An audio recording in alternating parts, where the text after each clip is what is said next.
Hey everyone, Couch Investor back to another video for today, and as we near the end of 2022 and we're going into 2023, I might be doing more of these type of videos if 2023 is the year where X type of companies are worth holding, buying or selling. In this video specifically, we're going to talk about Intel. I currently hold Intel. Of course, it's been, not that great to hold Intel. Been collecting dividends, that's fine, but overall I do think that 2023 is a make or break year for Intel. Of course, do share your thoughts down in the comments below, but in my opinion there are still lots of question marks that need to be answered, and hopefully we will get answers in 2023. Now before we go into this video, I just want to show you two interesting articles. First up, we have this. Apparently Intel chips are extremely popular. So popular that a Chinese woman fakes a pregnancy and tries to smuggle over 200 Intel Alder Lake CPUs. I mean, if that doesn't tell you there is demand, then I don't know what will. This is probably, a funny article to see, not something you would expect, but okay. Up next, we might have some leaks here about, announcements that Intel will make at the start of 2023. So some Intel consumer products that will be announced probably at CES 2023. So in January, we have new Raptor Lakes, we have Alder Lakes, and then a 13 Gen core for consumer and for commercial workstations as well. All of that in January and one in March. And then when it comes to data center, we might have some announcements as well. Presentation release January 10, 2023, release that same month. And then as for the Intel high-end desktops, might have the same thing, but this is in February. So a lot of things to look out for at the start of next year when it comes to Intel.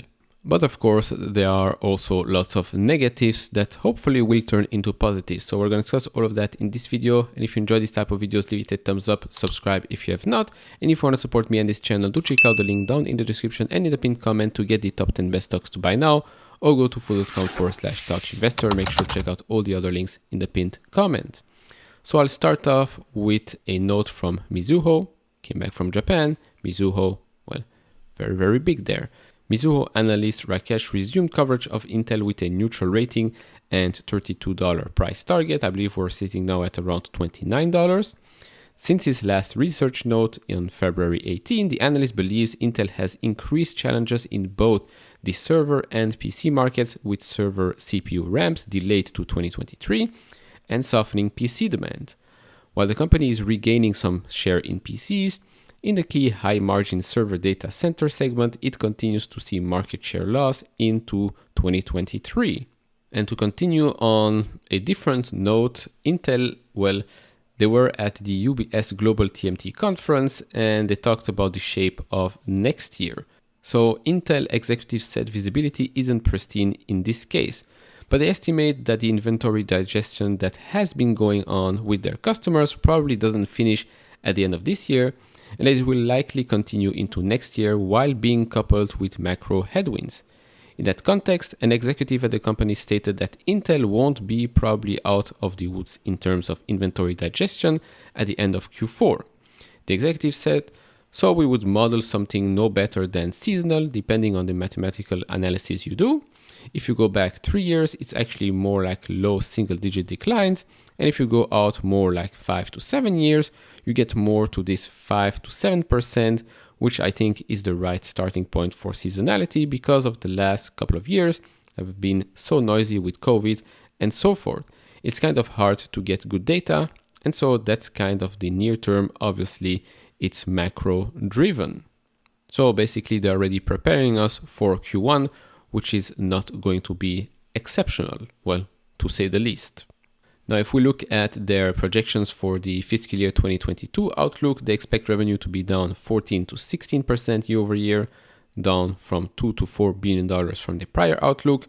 Gross margin down 10.6 percentage points year over year to 47.5%, and earnings per share down 63% year over year to $1.95. That's down 35 cents from their prior outlook. Net capex to be $21 billion and adjusted free cash flow to come between -$2 to $4 billion, which brings us to Q4, so the upcoming quarter, Revenue to be down 23 to 28% year over year, to come in between $14 and $15 billion. Gross margin 45%, that's down 10.8 percentage points year over year. And EPS, earnings per share, of 20 cents, that's on 83% year over year. So Intel's profitability basically completely disappeared. Now, of course, if you've been following the company, if you've been following the semiconductor market, you know what has been happening. But if you look at the competitors, if you look at NVIDIA and AMD, they're also struggling a bit. Weak PC demand, just the semiconductor industry overall is weakening, cyclical. So, well, you can't expect extreme continued growth over a long period of time. But you can clearly see a difference between Intel and AMD and NVIDIA right now, especially when you look at data center. So 2023 for me is the year that Intel has to show investors that, well, in the data center market, they can take market share, because right now they're losing market share to NVIDIA and AMD, probably some other little players as well. Now, of course, as I said many times, when buying Intel, you have to think long-term until at least 2025, when the overall plan of restructuring, of retaking leadership, etc., everything that Pat has told us, it will take time, right? But in the meantime, you do want to see some progress. Of course, there have been some delays, as we've seen. So again, 2023 is a crucial year for me with regards to Intel. Now, I don't expect everything to be great in Q1 or Q2, but overall, fiscal year 2023, I do want to see, well, some positivity, some good momentum with the company going into 2024. If I don't see that, well, then maybe Intel is not what I thought it could be. Again, I need some patience. In the meantime, I'll collect some dividends, which is probably something that is holding the stock at the current price, because if dividends were removed or lowered, let's say, probably the stock would take a hit. Of course, it would help them. It would put a lot of cash back in the company, because as you know, when you pay dividends, it's money going out of the company, going into our pockets. If you lower that dividend, they could maybe use that money internally, restructuring, etc. Again, it's two sides here. You can do that, but maybe you'll hurt investors. But on the other side, you will, well, make your balance sheet look much better. It's a question that probably they are, well, asking each other internally. But overall, right now, I'm keeping my position in Intel, no intention of selling. Maybe in a year from now, I'll sell.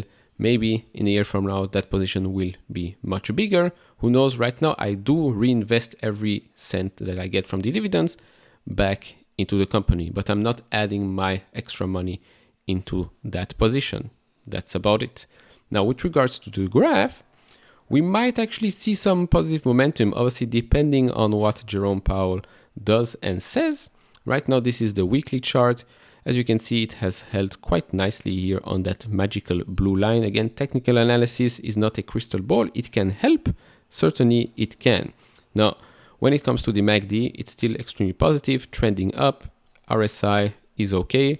Now, again, in the coming days and weeks, we'll get some macro information that might change the picture completely. If it's a positive one, we might see a big green candle here. As you can see, it sits right now on that 20 and 50-day moving average. The blue line is 200. If we can have a big green candle in this week or next week, that could reaffirm and be quite good, because this means that, well, we're quite stable here at around $30. Then let's see if in 2023 we can make our way back up over that 200-day moving average. Of course, you will need lots of good news and good momentum for that to happen. So to conclude, is Intel a good buy or just a normal buy going into 2023? Well, it's difficult to answer, and I know this is the most hated answer at the end of the video, but I'll just use my example. I have no plan on selling Intel. I have no plan on adding my extra money into the position.